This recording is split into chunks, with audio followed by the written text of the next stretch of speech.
I now call upon the Minister for Local Government, Housing and Community Development, the Honourable Premila Kumar. You have the floor. Ma'am.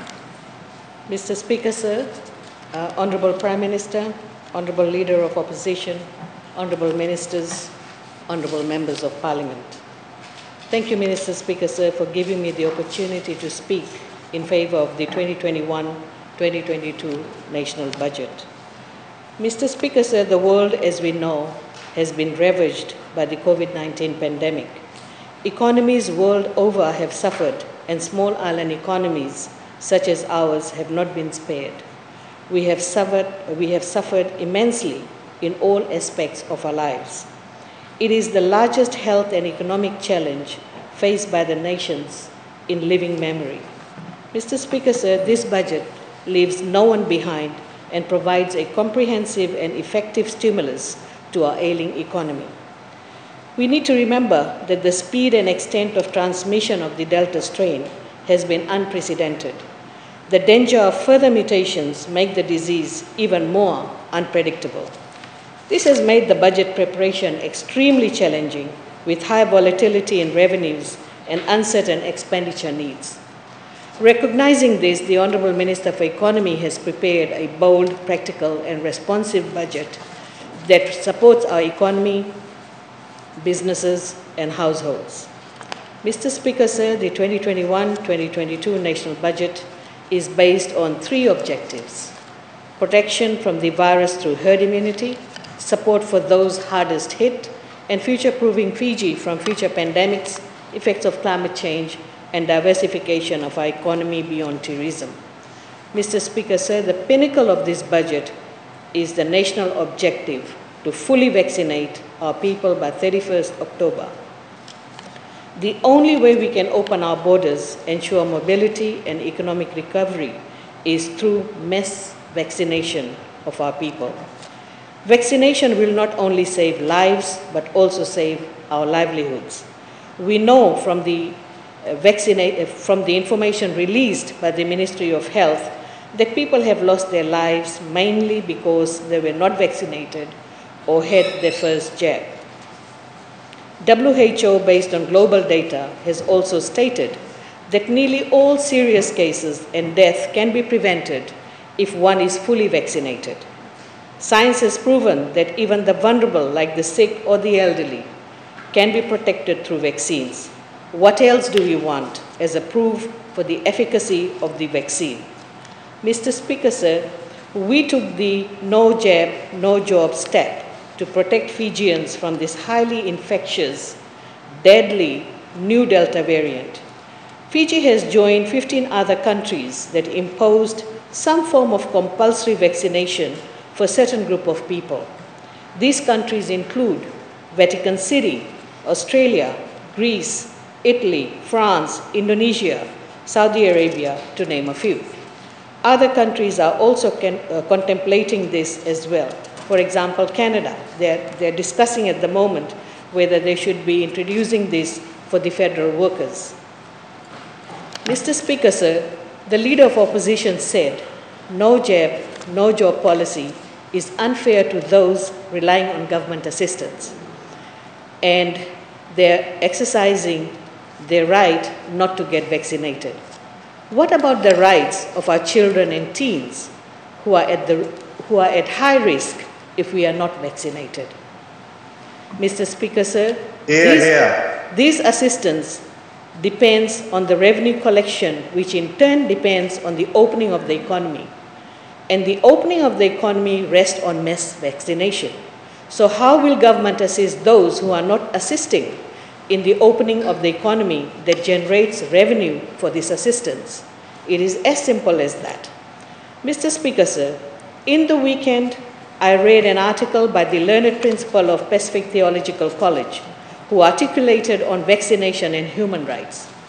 He said that the human rights must be inclusive and life-affirming. Explaining further, he said that human rights came with the responsibility for life for oneself and others, or else it was just a platform to promote selfishness and arrogance. He further said that human rights must include the rights of another human being who wants to live but are at high risk. This is the message we have been consistently giving, that vaccination is the only way to protect everyone. Mr. Speaker, sir, those who refuse to get vaccinated will be the cause for extending the pandemic.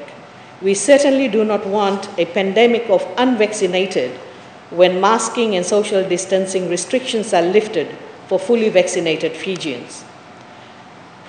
I also like to thank thousands of Fijians who took the jab to assist Fiji return to some normalcy. Mr. Speaker, sir, the 2021-2022 budget has catered for all citizens. And I really want Mr. Honorable Bulanauda to listen to this, because he said in his statement that this budget is for the rich. But let me reiterate, it is for everyone. It caters for all citizens. Social welfare payments, utilities such as water and electricity, pension payments for elderly, bus fare subsidy, subsidy for kidney dialysis, medical fee payment, waiver of fines, assistance to farmers, both planting assistance and guaranteed price for sugar, MSME grants and soft loans for government guarantee, market stall fee waiver, taxi-based fee waiver, bus levy waiver, removal of fishing fee and levies, removal of birth certificate and police report fees, continuation of toppers, tails, restoring 1% employer and employee contribution to FNPF, and many more. It is inevitable the government has to borrow to finance COVID-19 health and safety programs, for social protection initiatives, and providing boost to our business. It has also meant that economic indicators like foreign reserve remain healthy, further providing multilateral institutions like IMF, World Bank, ADB, as well as other development partners, confidence in the Fijian recovery efforts. Mr. Speaker, sir, on one hand, the opposition criticizes the government for borrowing, yet in the same breath, they want us to give out assistance beyond our sustainable capacity. But this has been their modus operandi: criticize everything without any option or credible alternatives. Mr. Speaker, sir, I've noticed a peculiar, predictable stance of the opposition members. Whenever they're confronted with excellent policies and initiatives from Fiji First government, and in this particular case, the budget announcement, they get completely stressed out and they start spreading false information to drive fear in the minds of our most vulnerable or to divert the attention of the public. Be it sugar industry, education sector, informal settlements, vaccines, land issues, economy, printing of money, or you can't vote if not vaccinated, and so forth.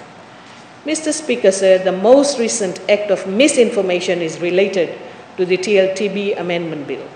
The opposition acted recklessly to poison the minds of our landowners.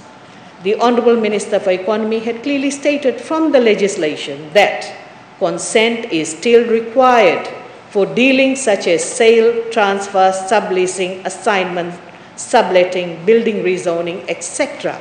Mr. Speaker, sir, how will this take away the land from the landowners or reduce the value of the land?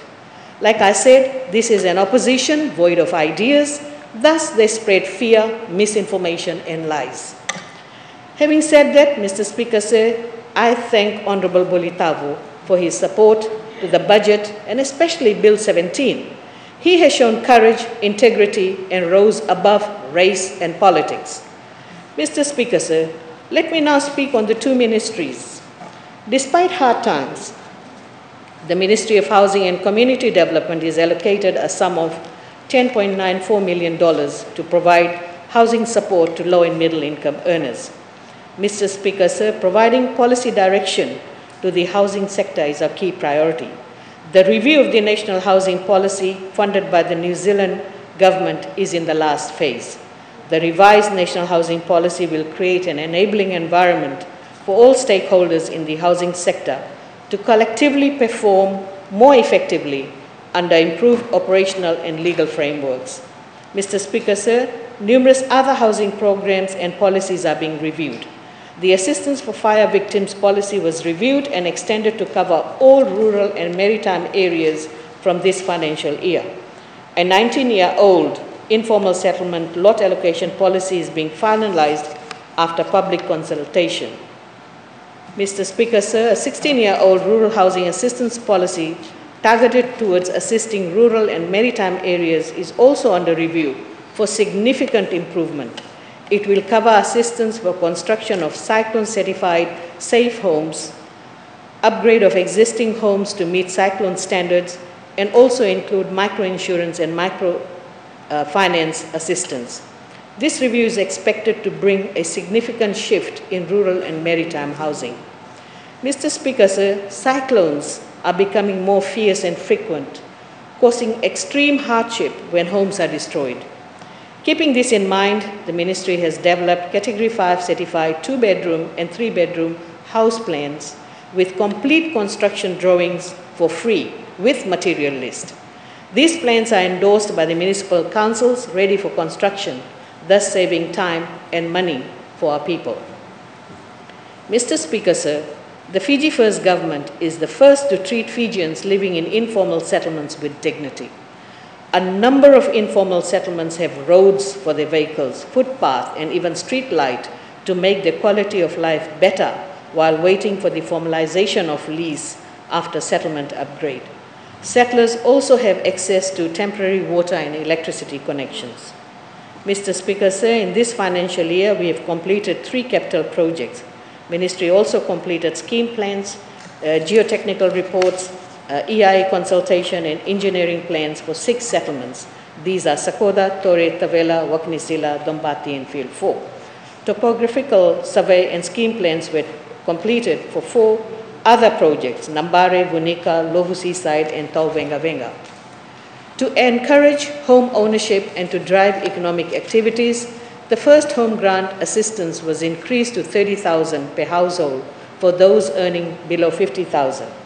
A total of 435 households were assisted under this program and another 62 households under the First Land Purchase program.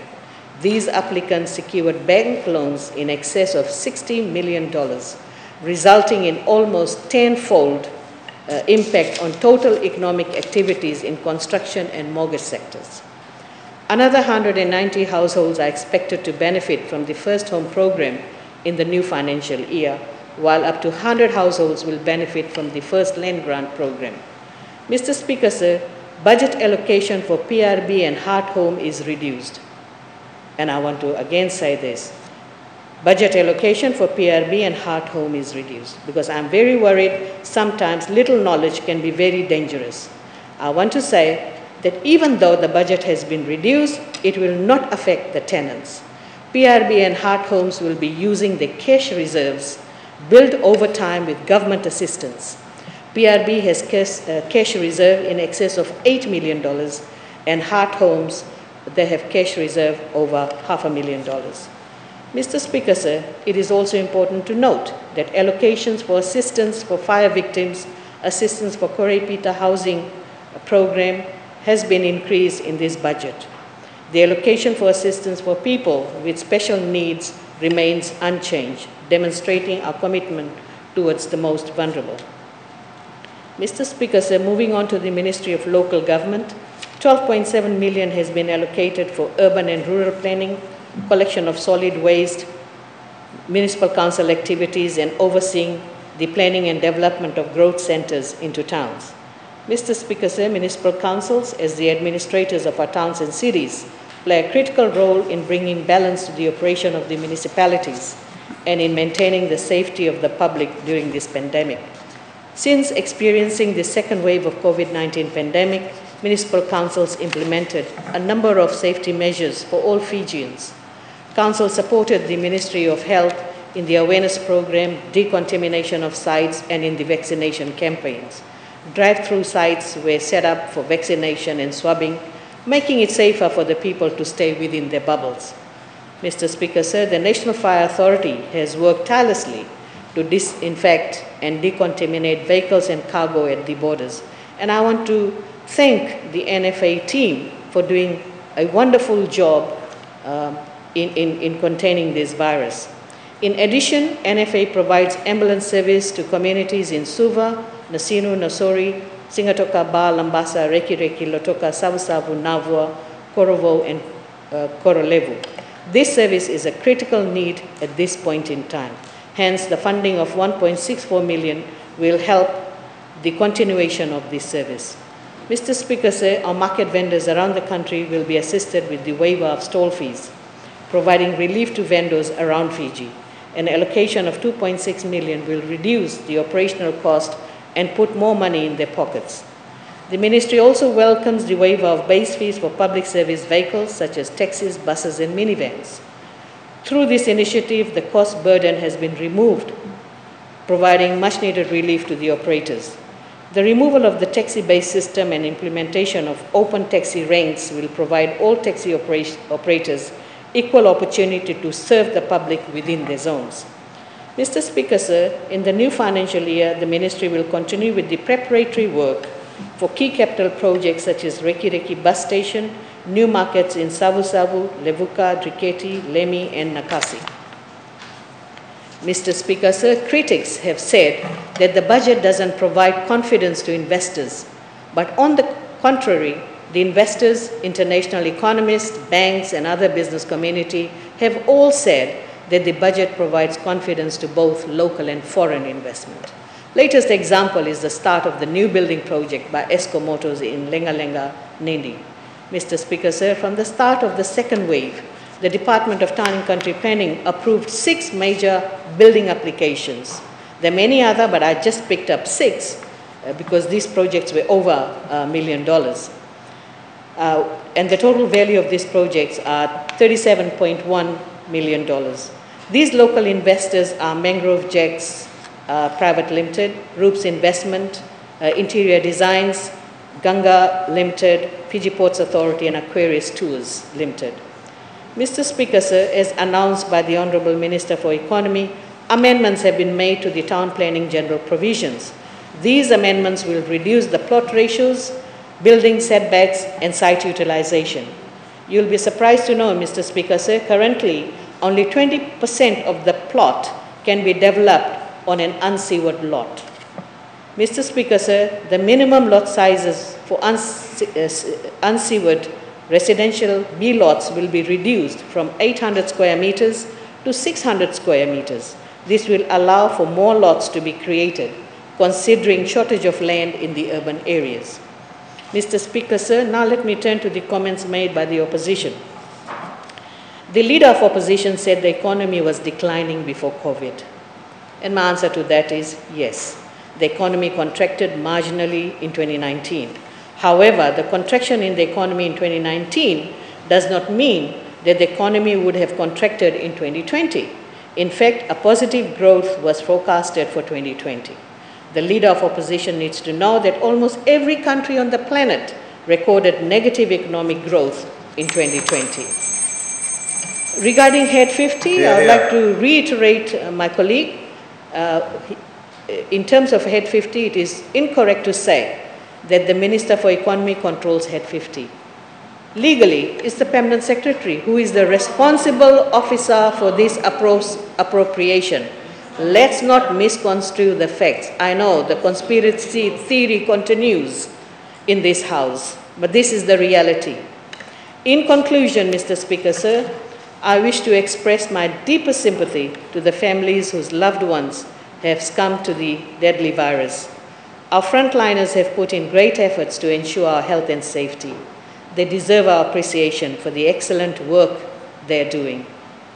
It is my humble request to Fijians to get vaccinated who have not done so. I also wish speedy recovery to those who are COVID positive. Mr. Speaker, sir, I support the 2021-2022 national budget. Thank you, Mr. Speaker, sir. I thank the Honourable Minister for her contribution.